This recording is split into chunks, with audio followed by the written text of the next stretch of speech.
This brings us to our next session, which is interestingly going to talk about Qawwali, a conversation which will start with Syed Zia Alvi Sahab, and may I request Professor Gurinder Harnam to come on stage.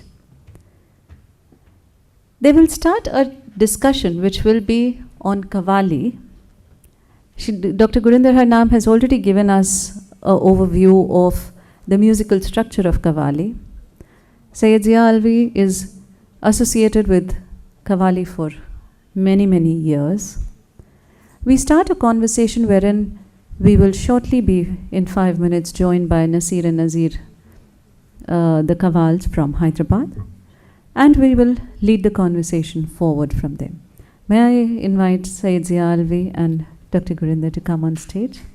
Based on what, as per her research, Dr. Gurinder Harnam discussed in the morning on the musical structure of Qawwali, as a person associated for long with practitioners of Qawwali, how does Janab Zia Alvi think that that scholarly structure and the structure which is followed during the singing, how does that match together? Qawwali जब दरगाहों में शुरू हुई तो music का एक तकाज़ा ये है कि अगर ज़रा भी कोई म्यूज़िक से दिलचस्पी रखता है तो उसका जिस्म का कोई ना कोई अज़ो जो है वो हरकत में आ जाता है।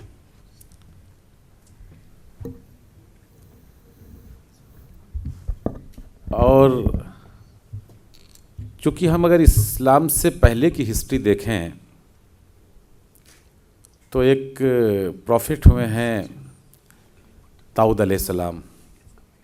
तो हज़रत दाऊद पे जो किताब उतरी उसमें हज़ारों जगह रागों का ज़िक्र आया, और बल्कि आज भी जब हम पढ़ते हैं तो लहने दाऊदी का ज़िक्र आता है कि उन्होंने इस तरह से गज़ल पढ़ी कि जैसे लहने दाऊदी। तो वो चूँकि प्रॉफिट थे, और जो प्रॉफिट्स होते हैं इनके साथ में कुदरत की कुछ एक्स्ट्रा मदद शामिल हाल रहती हैं। तो वो जब कुछ पढ़ते थे, ज़ुबूर पढ़ते थे, उनकी किताब का नाम था ज़ुबूर। तो जब वो ज़ुबूर पढ़ते थे तो दरख्त की हवाएं और दरख्तों की शाखें कुछ ऐसी म्यूज़िक निकालते थे जिससे एक पूरा समा बन जाता था और पूरी कायनात वजद में आ जाती थी। ये सिलसिला बहुत आगे तक चलता रहा, प्रॉफिट हुज़ूर सल्लल्लाहु अलैहि वसल्लम के ज़माने तक आया, और उस ज़माने में भी कव्वाली की जो एक सूरत थी वो कुछ समथिंग डिफरेंट थी आज के दौर से। और म्यूज़िक के सिलसिले में इस्लामी ग्रुप्स जो इस्लाम की स्कॉलर्स हैं उनके अलग अलग थॉट्स हैं, अलग अलग व्यूज़ हैं कि साहब कोई कहता है हराम है, कोई कहता है कुछ है। लेकिन फ़ैक्ट यह है, हिस्टोरिकल फैक्ट यह है कि ख़ुद प्रॉफिट सल्लल्लाहु अलैहि वसल्लम ने म्यूज़िक समात फरमाई, और उस वक्त का जो सबसे बड़ा, सबसे एडवांस जो म्यूज़िकल इंस्ट्रूमेंट था जिसे दफ़ कहा जाता है, वो दफ़ हुज़ूर ने समात फरमाया। कल की टॉक में मिराज कव्वाल साहब भी ये इस बात को बता रहे थे कि उन्होंने एक दूसरे हवाले से बात की थी कि वो जंग बदर से जब वापस हुए, लेकिन ऐसा नहीं। मैंने जो पढ़ा कि जब वो माइग्रेट करके मक्का से मदीना पहुँचे थे तो मदीने वालों ने उनके इस्तकबाल में यह कसीदा दफ़ पे बजा बजा करके उनको ऑनर दिया था, तलल बदरु अलैना।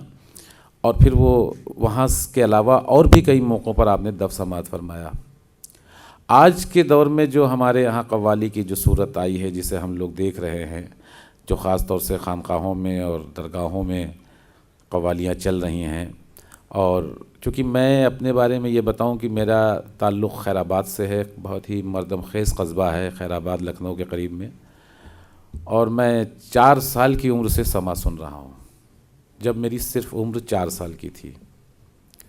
और दुनिया के बड़े बड़े कव्वालों से को मैंने सुना है, बड़े बड़े सूफिया कराम मशाइख़ उज़्ज़ाम को मैंने कैफ़ में देखा है, और उसके बाद फिर वक्त बढ़ता चला गया और मुझे फिर शायरी का ज़ौक़ मुझे वर्षे में मिला। फिर कुछ मिजाज में शायरी के बहुत से कॉन्सेप्ट्स होते हैं, अलग अलग तरीक़े होते हैं, कोई पॉलिटिकल पॉइंट पर शायरी करता है, सब्जेक्ट्स अलग अलग होते हैं। मैंने अपनी शायरी को जो है वो सिर्फ सूफ़ीज़म के हवाले किया और वहीं से जो ख़यालात मिलते गए। शायरी के भी दो तरीक़े होते हैं, एक आमद की शायरी होती है, एक आवर्द की शायरी होती है।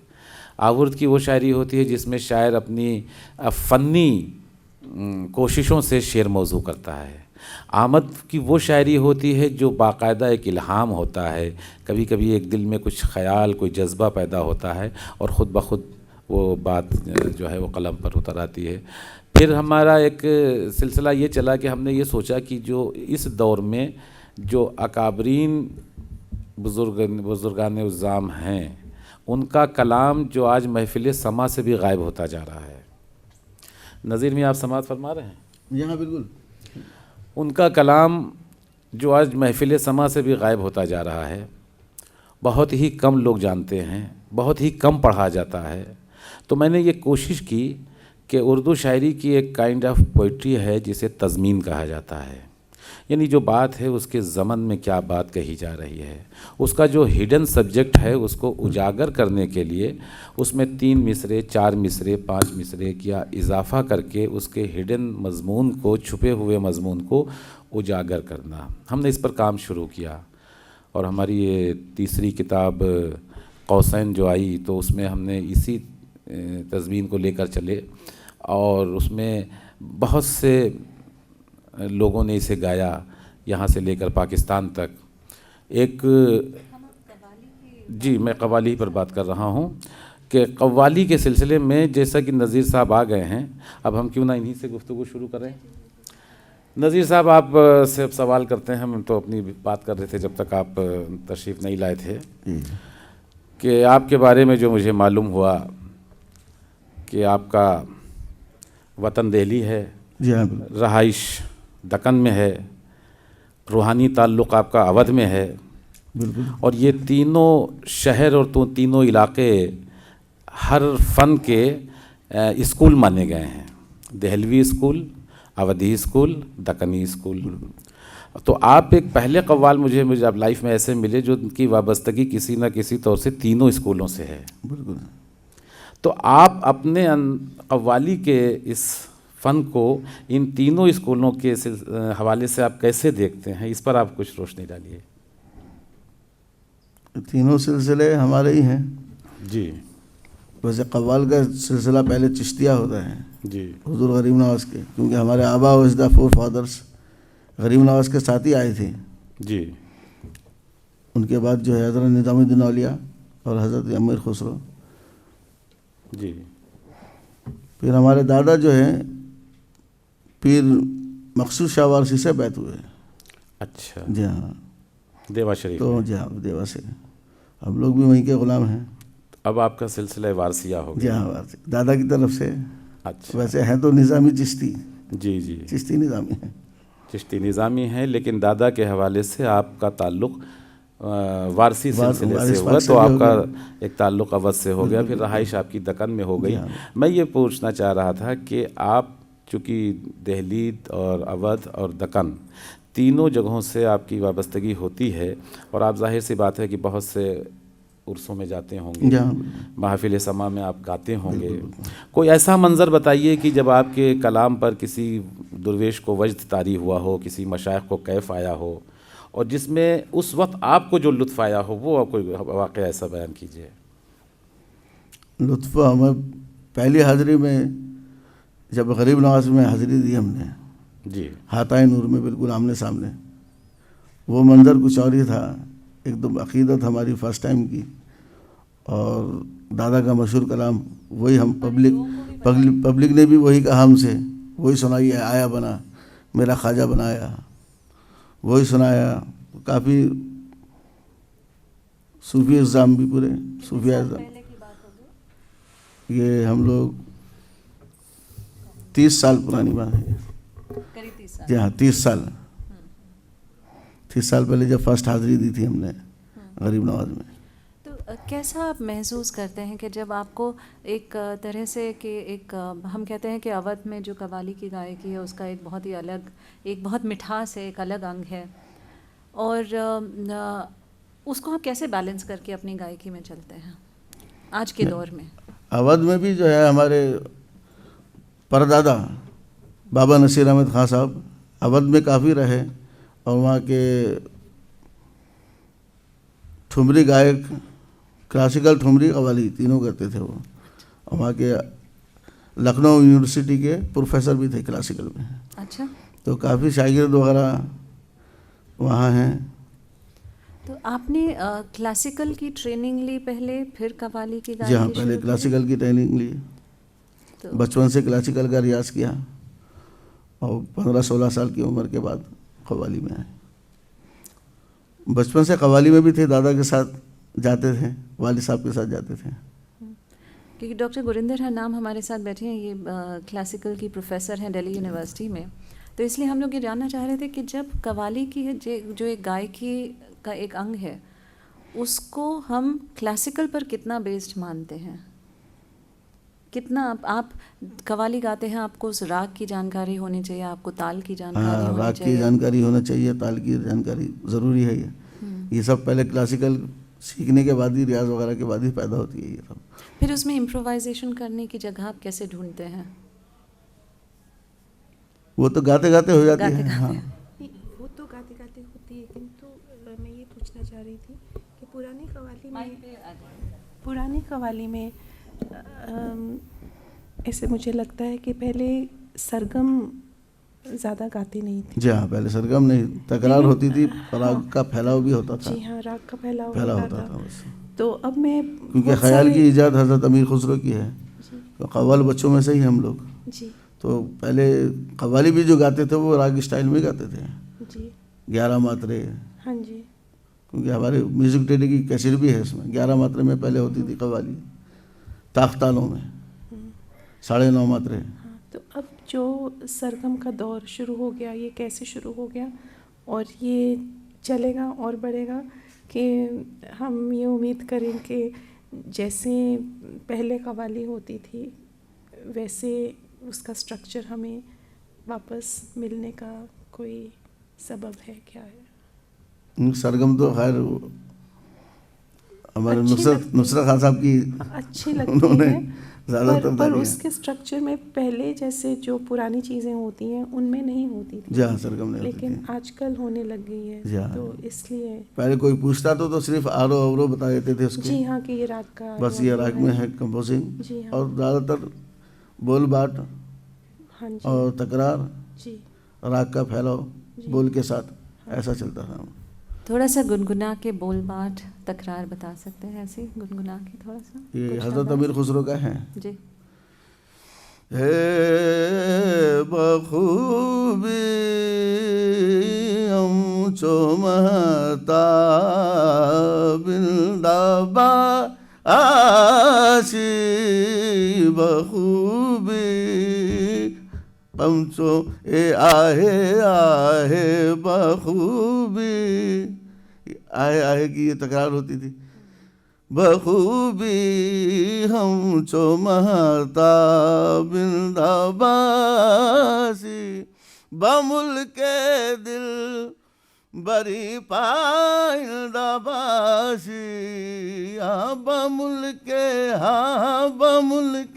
दिल, इस टाइप की तकरार चलती थी पहले कव्वाली में।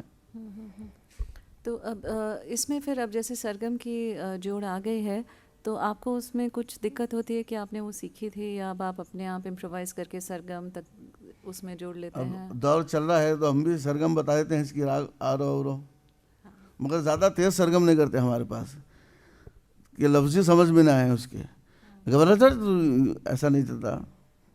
गामा दा दानी बामा बा गामा रे दानी दा गामा दा दानी दानी नी दानी बामा बा गामा रे दानी दा बखूबी हम, तो ताकि लफ्ज़ समझ में आए। ये एक लफ्ज़ बताइएगा कि मैंने बहुत से पुराने कव्वालों को और दुनिया में जहाँ जहाँ कव्वाल हैं उनके मुंह से मैंने लफ्ज़ आहे ज़रूर सुना है। जी हाँ हाँ भी कहते हैं, जी, हाँ, आहे भी कहते हैं। आहे हाँ हाँ तो लफ्ज़ मेरी समझ में आया, लेकिन आहे आहे पर आप कुछ रोशनी डालें। आहे आहे तो शुरू से चलता हुआ। नहीं, इसका चलता आ मकसद रहा मैं पूछना चाह रहा था क्या कव्वाली की कुछ मतलब मुखातिब करने के जी लिए, हाँ। मुखातिब करने हाँ। के लिए, या जो ये हाथ साहिब बताइए। वजद है या उसके तकरार के लिए ये लफ्ज़ जोड़ा जाता जोड़ा है, जाता या था। बैलेंस बनाने के लिए, इस तरह से कोई इसकी या- वजह तस्वीर रही होगी। रवायती चला आ रहा है। रवायती चला। या तो आप कुछ पूछ रहे हैं? नहीं, मैं यही पूछना चाह रही थी कि आप जैसे किसी सूफ़ी दरबार में जी अपनी कव्वाली की परफॉर्मेंस रखना चाहें तो आप उसको कैसे स्ट्रक्चर करेंगे? आजकल उसको कव्वाली की एक अपनी स्ट्रक्चर है, एक उसका म्यूज़िक का स्ट्रक्चर है, तो जो कव्वाली का स्ट्रक्चर है कैसे शुरुआत होगी और उसको किस तरीके से पेश रखेंगे? वो जाना चाह रहे हैं जैसे कॉल से शुरू करेंगे जैसे और कि जहाँ कॉल से जैसे शुरू करते हैं, सीक्वेंस क्या रहेगा? नगमे से शुरू करें। जहाँ तक कव्वाली तो कौल से ही शुरू होती जी है। हाँ। कौल भी हज़रत अमीर खुसरो के काफ़ी कौल हैं। तो आप बता रहे थे अब जो एक तो कॉल जो गाया ही जाता है, जो या बोला मन जाता गुल्लो है, माला हो, ये हाँ। तो फेमस है काफ़ी। कुछ थोड़ा उसका फर्क जो आपको कुछ याद हो ऐसा जो आपने अपने बुजुर्गों दूसरे से कौल सीखा भी हो? आपको सुना देता हूँ। थोड़ा सा कौल गुनगुना वाले दीजिए ऐसे। आले नबी व सलावतुल्लाह व सलामुन अलैहि व आलिही फातिमतुन निजातु मिन्नी आहे आहे वा दरा तो दानी दानी दानी दानी दरा तेल लित तेरा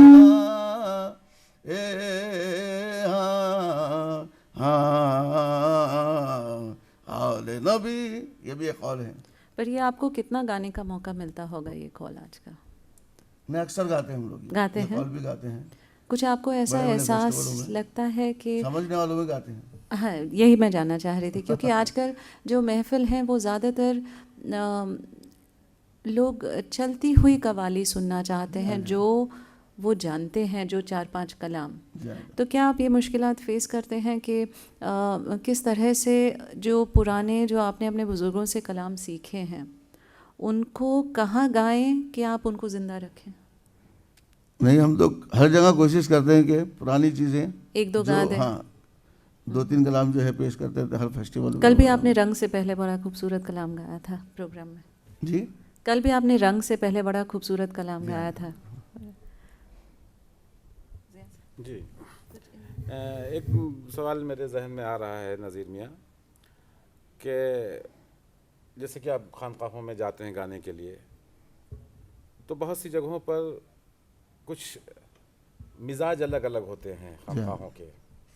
कहीं पर आप देखें कोई खानकाह है तो वो फ़िराक में डूबी हुई है, कोई वस्ल में डूबी हुई है, या कहीं पर सिर्फ वहदानियत की बात हो रही है, या कहीं पर सिर्फ रिसालत की बात हो रही है, नाज शरीफ आपको पढ़ना है, या कहीं पर सिर्फ मनक़बत का मिजाज बना हुआ है। तो जब आप नई जगह पर जाते हैं तो उसको कैसे आप समझते हैं वहाँ का माहौल? कि जैसे आप पहुँचे, मान लीजिए कि 1 घंटा पहले पहुँचे और महफिल में आपका नाम पुकार लिया गया, जी जी, तो अब आप पहुँचे हैं तो उसके लिए आपको लिए ज़रूरी है कि फ़र्स्ट टाइम आप आए, तो आप कैसे उस मिजाज को पहचानते हैं? मिजाज को इस तरह से पहचानते हैं कि अलबत्ता काफ़ी पहले पहुंच जाते हैं हम लोग। अच्छा, पहले के कव्वाल क्या गा रहे हैं वो देखते हैं। ओह जी हाँ। अच्छा अच्छा अच्छा, आपसे तो पहले हाँ, जी किसने हाँ। क्या क्या गाया? हाँ, क्या क्या गाया है, कोई नात गाया है, मौलाए कायनात की किसी ने गाई है, गरीब नवाज, या गरीब नवाज के बाद गौसे पाक का नाम, तो ऐसा इस तरह से आप जी हाँ, इस तरह हैंडल कर लेते हैं। ये भी अलबत्ता वो जो प्राइवेट हमारी जो महफिल होती है तो उसमें हम से या कॉल से शुरू करते हैं। मैंने सुना है कि महफिल शनासी भी एक बहुत जी हाँ, जी हाँ, बिल्कुल। कि महफिल शनासी कैसे आपको पता चले कि महफिल को कैसे पहचाने आप? हमारे नानाओं में से थे कलवा बल्ले खां साहब, उनका मशहूर रिकॉर्ड मदीना ना देखा तो कुछ भी ना देखा, ये भी है, और गुलाम फरीद के उस्ताद भी थे वो। अच्छा, जी हाँ, तो उनका ये आलम था, तो महफिल चलती थी, कोई कव्वाल गा रहे हैं तो साइड में बैठे रहते थे वो, जैसा कव्वाल ने ख़त्म किया तो वहीं से गाते हुए उठते थे वो, वहीं से महफिल में रक्स शुरू हो जाता था, वहीं से महफिल बन जाती थी, इतना उनको तजुर्बा था महफिल का। महफिल शनासी जो आपने फरमाया, जी जी। तो वहीं से गाते गाते उठते थे, तो वहीं पूरी महफिल, बाजे बाजे बाद में आते थे, बगैर साज के शुरू आए थे। तो अच्छा, कहीं पर आपको ऐसा इत्तेफाक हुआ आपको कि कहीं पर आप गए हों तो कुछ जगहें ऐसी भी होती जहाँ पर मज़ामीर अलाउड नहीं होते हैं, म्यूज़िकल इंस्ट्रूमेंट, जी हाँ, कुछ जी हाँ। खानकाहें ऐसी जी भी हाँ, हैं, तो आपको कभी मौका ऐसा आपके लाइफ में आया कि आप बग़ैर मज़ामीर के गाएं? गाया कभी आपने? हमारे पास तो सिर्फ हारमोनियम, तबला, ढोलक, नहीं, इसके कहीं अलावा पर कुछ भी बिल्कुल यूज़ बैन नहीं है, करते जैसे हम लोग। नक्शबंदिया सिलसिला है जी सपोज, तो या मैंने देखा है ये मंज़र कि एक मरतबा मैं लखनऊ में था, तो वहाँ एक कव्वाल जुनेद गा रहे थे, तो फिरंगी महल के मौलाना लोग आ गए, जी जी। तो सज्जादे साहब ने कह दिया कि ये मज़ामीर हटा दो, तो उन्होंने बगैर बगैर साज, मज़ामीर के जी हाँ, बगैर वही साज कलाम के। गाया। हाँ तो आपकी लाइफ में ऐसा कोई मौका आया? हाँ, बगैर साज के भी हुआ है हमारे साथ। गाना पड़ा कि जहाँ गाना पड़ा हमको, गाना पड़ा। वो इत्तेफाक से मुहर्रम के दिन थे। अच्छा। जी अच्छा। हाँ, हाँ, नहीं, 10-12 वो दिन तो तो दूसरी सास बात को है। हाथ नहीं लगाते हम लोग। और वैसे बाबा फरीद में पहली से 10 तक चलता है, वो तो सबको मालूम है। जी जी बाकायदा सास के साथ कव्वाली होती है। जी। तो हम लोग तो गाते नहीं थे, तो किसी ने, वो बाबा फरीद की कोई फातिया थी, उसमें साज लेके पहुंच गए, तो मना किया, तो हम बगैर साज के सो सलाम पढ़े हमने। क्या बात। जी हाँ बाबा। ये तो म्यूज़िकल बात हुई। अब मैं थोड़ा सा आपकी ज़िंदगी के बारे में थोड़ा सा हम लोग सब जानना चाहते हैं। जी जी। हम लोगों ने सब ने आपका कल इतना, आपने हम लोगों पे सब पे जादू डाल दिया अरे, था। मेहरबानी। आपने, आपकी गायकी से हम लोग सब एक तरह से एक कैफ़ में आ गए थे। पर इसको हम लोगों को कैफ़ में लाने के लिए आपको जाहिर है कि बहुत मेहनत करनी पड़ती है, और उसके साथ नॉर्मल ज़िंदगी में काफ़ी मुश्किलात आती होंगी। रियाज़ करते हैं, कितनी देर करते हैं? आपके घर में आपके जो और लोग हैं, वो लोग कव्वाली गाना चाह रहे हैं, या वो सोचते हैं कि अब कुछ और काम कर लें, वो ज़्यादा बेहतर है, अब इसमें कौन करे? ऐसी कुछ मुश्किलात आपकी, हम नॉर्मल ज़िंदगी की बात कर रहे हैं। नहीं, हमारे पास तो नहीं है ये। सभी, सबको शौक है क्लासिकल कव्वाली का। तो सीखते हैं जहाँ सब शौक बच्चों- से, सबको सब बच्चे है, सीखते जहाँ। हैं। हम 4 भाई हैं, हम्म, वो अब लीड कर रहे हैं, और हमारे बच्चे भी साथ में ही हैं। कभी और उनको ये आगे नहीं, भी चलते रहेगा ये। उनको ये नहीं लगता कि हम पॉप स्टार बन जाएं या रॉक स्टार बन नहीं, जाएं, हम नहीं। कव्वाली नहीं गाएंगे? नहीं, आजकल दौर चल रहा है, तो या। बड़ी अच्छी बात है कि अगर आपके परिवार में या। उनको ये लगता है कि यही चीज़ को हम आगे लेकर चलें, या, विच इज़, जो कि बहुत ज़रूरी है इन चीज़ों बिल्कुल के लिए। बिल्कुल। जी। ये जो मंजरी साहिबा भी पूछ रही थी, इसमें एक बात हम जुड़ते हुए आपसे मालूम करना चाह रहे हैं कि मसलन जैसे आप माशाल्लाह बड़े कव्वाल हैं, आपको स्टेज प्रोग्राम्स मिलते हैं, जी बिल्कुल। लेकिन खानकाहों के अदर कव्वाल जो हैं, जो डिपेंड रहते हैं सिर्फ दरगाहों पर ही, जी जी।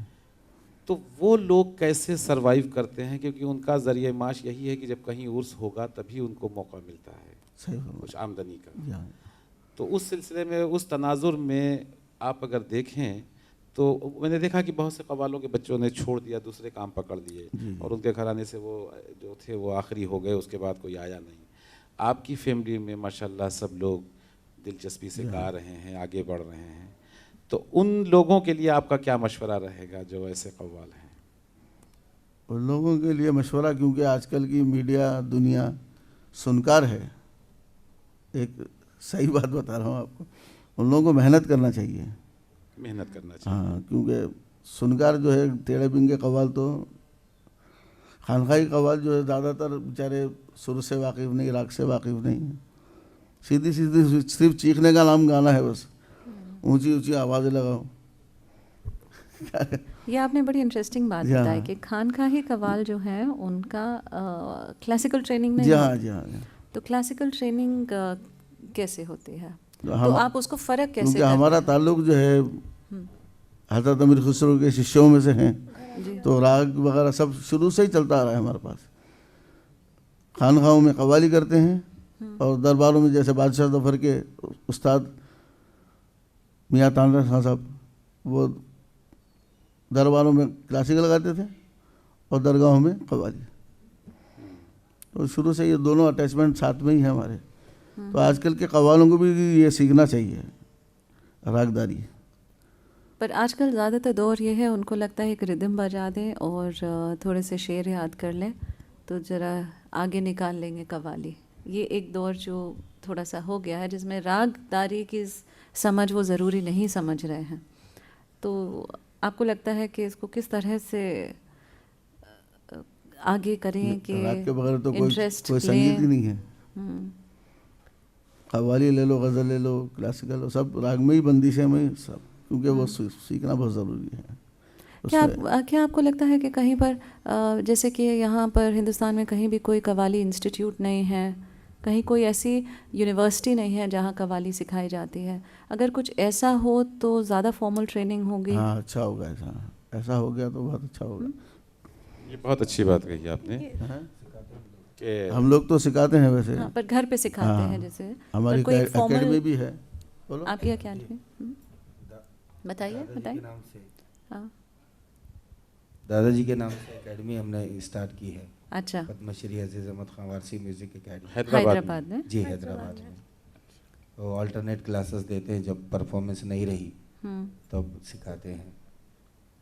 तो वहाँ आपके सीखने वाले स्टूडेंट्स आते हैं? जी, स्टूडेंट्स आते हैं। चलिए, मैं इस सिलसिले में दुआ करता हूँ कि आप इसकी ब्रांचेस भी खोलें जहाँ जहाँ से आपके ताल्लुक़ हैं, अवध में और दिल्ली में भी, ताकि और लोग आने, जो नई जनरेशन है, यानी कव्वाली घरानों की जो बिल्कुल दूर हो रहे हैं, तो वो लोग भी इससे वाबस्ता हों, इससे जुड़ें और इस अजीम सिनफ को ज़िंदा रखें दुनिया में। और आप म्यूज़िकल? मैं यही पूछना चाह रही थी कि एक तो क्लासिकल का रियाज होता है और एक कव्वाली का भी रियाज होता होगा, तो वो कव्वाली का, एक क्लासिकल का रियाज होता है जी। तो कुछ तो वो मिलता होगा कव्वाली के रियाज से या गला तैयार करने के हिसाब से, परंतु आप ये मुझे बताइए कि कव्वाली का रियाज किस तरीके से करते हैं? कव्वाली का रियाज नई कंपोजिंग करते हैं। खैर पुरानी तो हमारे को विरसे में मिली हैं, जी, क्योंकि आज से 30-35 साल से ही लगे हुए हम लोग इसमें, दादा के साथ, वाली साहब के साथ। तो वो तो सुनते सुनते हम लोगों को आ गया है। नहीं, वो जो मुझे लगा जो वो पूछना चाह रहे हैं कि जैसे एक तो रागदारी की प्रैक्टिस होती है, एक होती है कव्वाली जो आप एक ग्रुप की तरह गाते हैं, तो उसको आप बैठकर क्या पूरा 6-7 लोग बैठकर उसको रियाज करते हाँ, हैं? वो भी करते हैं हम लोग। हाँ। या आप अलग अलग रियाज करते हैं और फिर साथ बैठकर उसको साथ लेते हैं, किस या तरीके से परफॉर्मेंस उसे के दौरान कुछ रियाज अगर हो नई जाता है? चीज़ें हों तो उसके लिए हम लोग बैठते हैं सब। हाँ, जो पुरानी चीज़ें हैं वो याद तो है, सब साथ में बाय बैठ हार्ट गए है और सबको। परफॉर्मेंस के दौरान जहाँ ही पर- रियाज हो जहाँ- जाता है जहाँ। जैसे। अलबत्ता रियाज क्लासिकल का करते हैं और कुछ नई कंपोजिंग है, कुछ सेटिंग करना है नई, तो उसके लिए बैठते हैं। तो आवाज़ तैयार करने के लिए आप क्या करते हैं कि किस किस्म से रियाज करते हैं कव्वाली के लिए, ख़ास आवाज़ तैयार करने के लिए? क्योंकि क्लासिकल गाने के लिए अलग रियाज चलता है और कव्वाली गाने के लिए मुझे लगता है कि थोड़ा अलग रियाज होता होगा ज़रूर। नहीं, ऐसा कुछ नहीं है। जो क्लासिकल का रियाज है वही कव्वाली में काम आता है।